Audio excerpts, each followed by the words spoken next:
Hello, everyone. Welcome to Echoes of the Ages. Today, we're stepping back into ancient Greece. Our guest, Plato, one of the best philosophers of all time. Born around 428 BC, Plato's influence has rippled through time, shaping philosophy far beyond his own era. He founded the Platonist school of thought and the Academy, the very first institution of higher learning in the Western world. You may know him best for his works The Republic, where he sketches out a vision of the ideal state, but he's explored many topics from ethics to politics, metaphysics, and epistemology.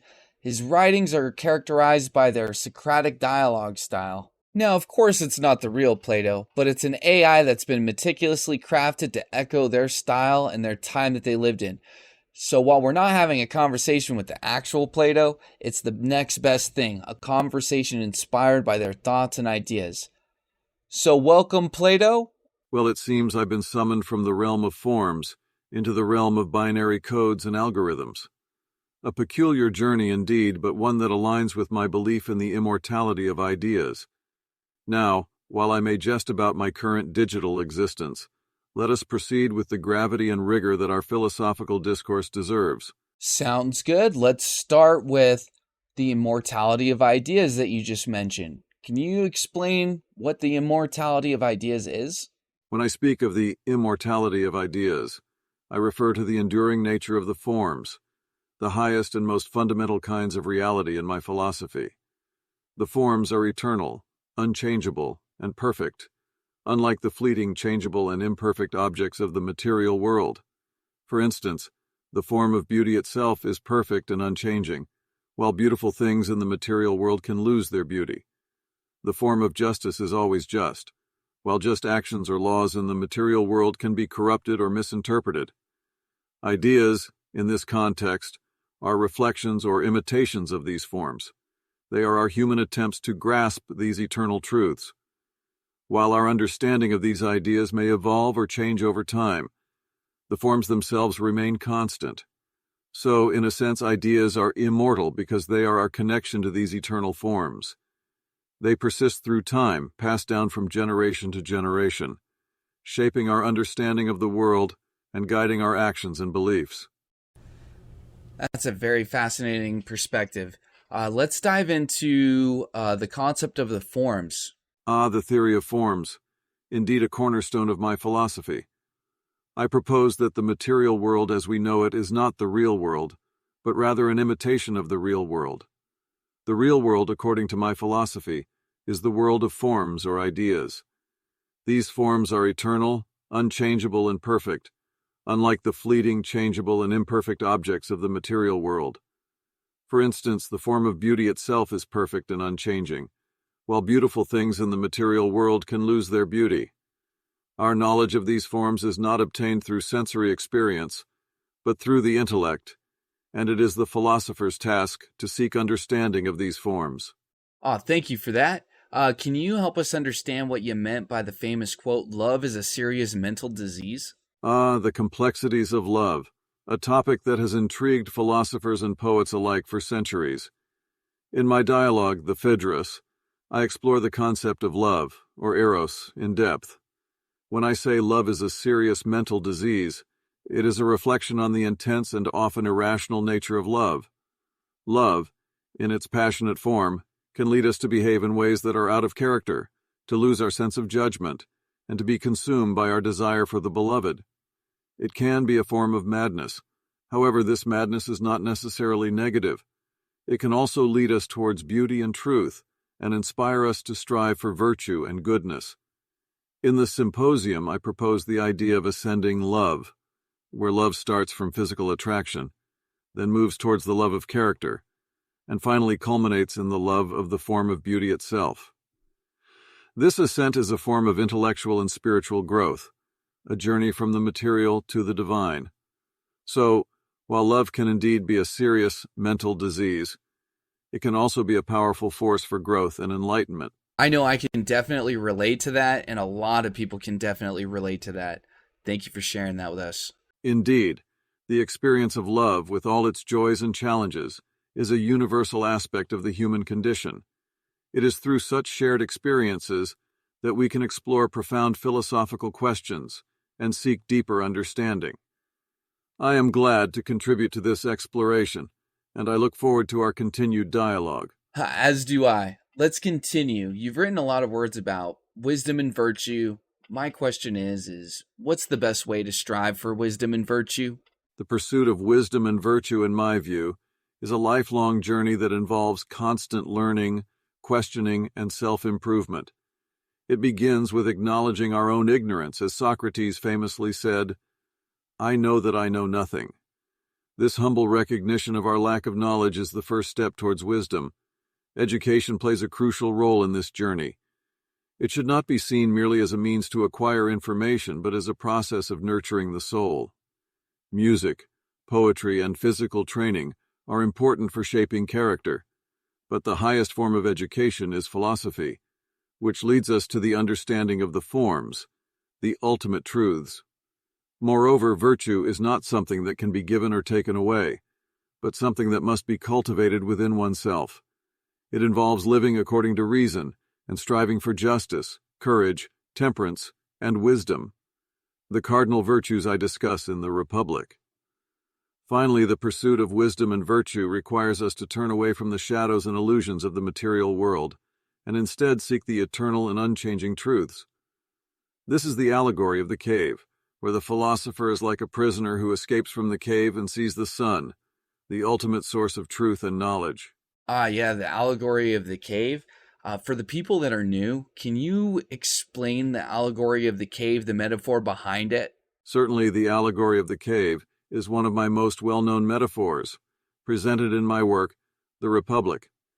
It is a symbolic depiction of the journey from ignorance to enlightenment. Imagine a group of prisoners who have been chained in a cave all their lives, facing a blank wall. They cannot move their heads, and can only see the shadows projected on the wall from objects behind them, which are illuminated by the light of a fire. These prisoners would take these shadows for reality, since they have never seen anything else. Now imagine if one of the prisoners were freed and could turn around to see the fire and the objects that were casting the shadows. This would be a shocking revelation, and the prisoner would realize that their perception of reality was limited and false. If this prisoner were to leave the cave and go into the outside world, they would be dazzled by the light of the sun, and slowly they would become accustomed to the world outside the cave, seeing it in its true form illuminated by the sun, the ultimate source of knowledge and truth. If the freed prisoner were to go back into the cave to free the others, they would not only struggle to see in the darkness, but the other prisoners might not believe their stories about the outside world, and might even resist any attempts to be freed. This allegory is a metaphor for the philosopher's journey towards knowledge, and the challenges they face in imparting this knowledge to others. The cave symbolizes the world perceived by our senses. The journey out of the cave represents the journey of the soul into the intellectual world, and the sun represents the form of the good, the ultimate truth and source of all other forms. Okay, so you're saying truth is the ultimate good. How do you define good? In my philosophy, the good, or the form of the good, is the highest form and the source of all other forms. It is the cause of all things, the reason for their existence, and the standard by which all things are measured. However, defining the good is a complex task. In the Republic, I liken the good to the sun, which gives life to all things and allows us to see and understand the world. Just as the sun illuminates the visible world, the good illuminates the intelligible world, making knowledge and truth possible. The good is not just what is morally right or beneficial, but it is the ultimate truth, the highest form of reality, and the ultimate object of knowledge and desire. It is the principle that gives meaning and purpose to life, and the goal that we should all strive for. Yet the good is beyond being and is even beyond knowledge in a certain sense. It is what gives being and knowledge their value. It is not simply an intellectual concept, but a transcendent reality that can only be grasped through a long and arduous process of philosophical inquiry. All right, so there's writings out there that you have that describe Atlantis. I haven't read much about this. Have you ever been there? Can you tell us of your experience or knowledge of Atlantis? The tale of Atlantis, a story that has intrigued and puzzled many over the centuries. In my dialogues Timaeus and Critias, I recount the story of Atlantis, a powerful and advanced kingdom that sank into the ocean in a single day and night of misfortune. According to the story, Atlantis was a naval power lying in front of the Pillars of Hercules that had conquered many parts of Western Europe and Africa. It was an island, larger than Asia and Libya combined, and was described as a paradise of sorts with a highly advanced civilization. But the Atlanteans became morally corrupt, and their society fell out of favor with the gods and eventually sank into the ocean. However, it's important to clarify that I, Plato, have not claimed to have been there. The story of Atlantis was presented as a tale told by the character Critias, who heard it from his grandfather, who in turn heard it from the Athenian statesman Solon, who learned of it from Egyptian priests during his visit to Egypt.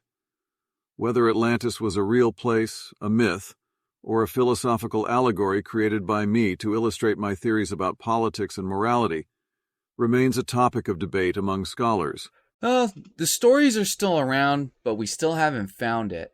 So, you were a student of Socrates, one of the greatest philosophers of all time. Can you tell us about him? Indeed, Socrates was my mentor, and a profound influence on my philosophical thinking. He was unlike any other Athenian of his time. Socrates did not write down his teachings, so much of what we know about him comes from my dialogues and the works of other students.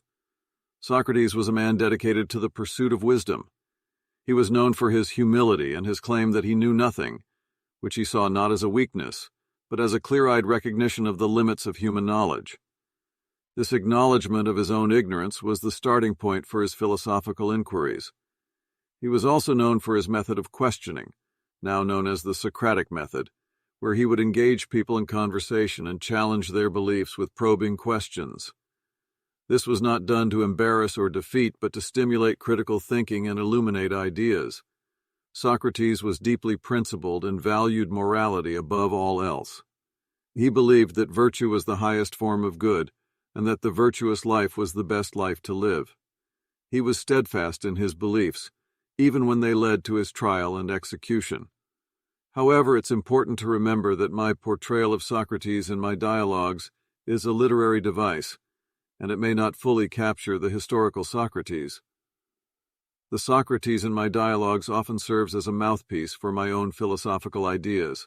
He definitely sounded like an interesting person. So is there anything you'd like to close on? Anything you'd like to tell the world? In our pursuit of wisdom, let us remember that knowledge is the food of the soul. Continue to question, to seek, to wonder, for in the examined life there is joy and purpose. And remember, the measure of a man is what he does with power. Use it wisely, use it justly. Above all, strive for the good, the true, and the beautiful. These are the eternal values that bind us together as a society and as human beings. Thank you, Plato, for sharing your wisdom with us today. It's been a fascinating journey into the heart of your philosophy, and we're all a lot richer for it. Thank you to everyone watching. We hope you enjoyed this conversation as much as we have. Remember, the pursuit of wisdom is a journey. It's not a destination. So keep exploring, keep questioning, and keep learning.